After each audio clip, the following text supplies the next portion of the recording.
Hello అండి. Welcome back to my channel.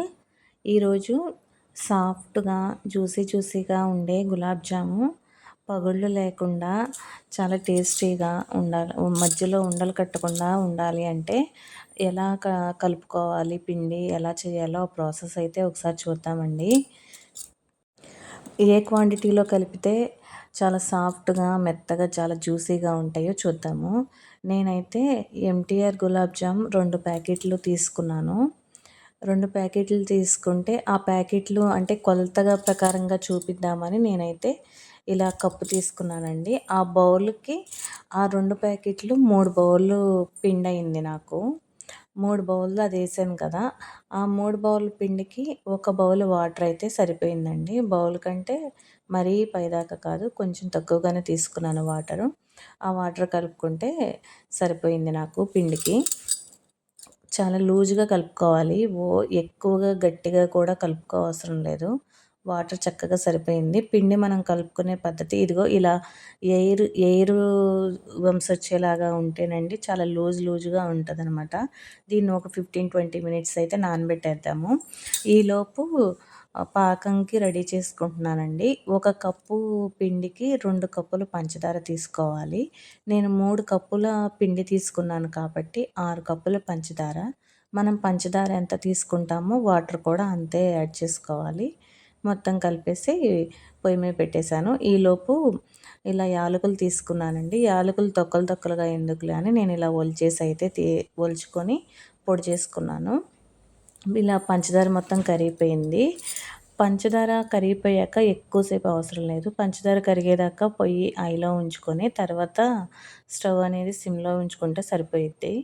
కొంచెం మరుగుతూ ఉండంగా కట్టేసేసుకోవచ్చండి. ఈలోపు పిండి కూడా ఒక 20 మినిట్స్ అయిపోయింది. అదిగో పిండి చూసారా ఎలా వచ్చిందో? అలా లూజ్‌గా వస్తే లోపల చాలా సాఫ్ట్‌గా ఉంటది గులాబ్ జామ్ అనేది. హ్యాండ్స్‌కి నెయ్యి రాసుకోవాలి. కొంచెం నేను నెయ్యి కూడా తీసుకొని చేతులకి అలా నెయ్యి రాసుకొని ఉండలైతే చేసుకున్నాను. మళ్ళీ మనం ఉండలు చేసుకునేటప్పుడు కొంచెం ఒకసారి మొత్తం పిండి 2, 3 సార్లు ఇలా మొత్తం కలిపేసేసుకొని ఇలా ఉండలుగా రెడీ చేసుకోవాలండి. మనకి ఏ సైజు కావాలో చూసుకొని ఆ సైజు ప్రకారం ఉండలు చేసుకోవాలనమాట. చక్కగా ఇలా ఏమి పగుళ్ళు రాకుండా ఉండాలి అంటే చక్కగా సాఫ్ట్‌గా రుద్దుకొని చేసుకోవాలి. ఇగో నేను ఉండలైతే రెడీ చేసేసుకున్నానండి. ఇంకా పొయ్యి మీద బాండీ పెట్టేసేసి ఆయిల్ వేసుకొని ఆయిల్ హీట్ అయ్యాక ఆయిల్ కొంచెం బాగా మరగాలండి. లేకపోతే పగుళ్ళొస్తాయి. ఆయిల్ కొంచెం వేడైపోయాక ఈలోపు పాకం కూడా కొంచెం చల్లారిందండి.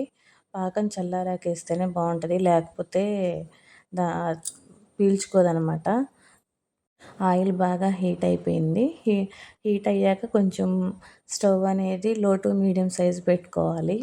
మరీ హైలో పెడితే వెంటనే ఉండలు కలర్ వచ్చేస్తాయి గానీ లోపల ఉడకదు. అందుకని కొంచెం లో టు మీడియం సైజ్ పెట్టుకొని ఇదిగో ఇలా ఈ కలర్ వచ్చేలాగా తీసుకోవాలండి. తీసుకొని మన పాకం రెడీ అయిపోయింది కదా! ఆ పాకంలో వేసేసుకోవాలి. అలా మనం చేసి పెట్టుకున్న ఉండలన్నీ వేసేసుకొని ఇలా కొంచెం ఇలా కలర్ మాత్రం ఇట్లా వస్తే సరిపోయిద్దండి. ఇలా ఉండలు మనం ఈ సైజ్ చేసుకున్నాం కదా! అవి పాకంలో ఏసి అవి ఊరేటప్పటికి ఇంకా పెద్ద సైజ్ అవుతది. చాలా బావుంటది. లోపలికి ఆ పాకం అంతా వెళ్ళిపోయి చాలా బావుంటాయండి. చాలా స్మూత్‌గా కూడా వస్తది. ఎందుకంటే మనం పిండి కలుపుకునేటప్పుడు చూసారా ఎయిర్ ఎలా వచ్చిందో, అలా లూజ్‌గా కలుపుకుంటే చాలా బావుంటది. అదిగో పాకంలో మొత్తం అయితే నేను వేసేసాను.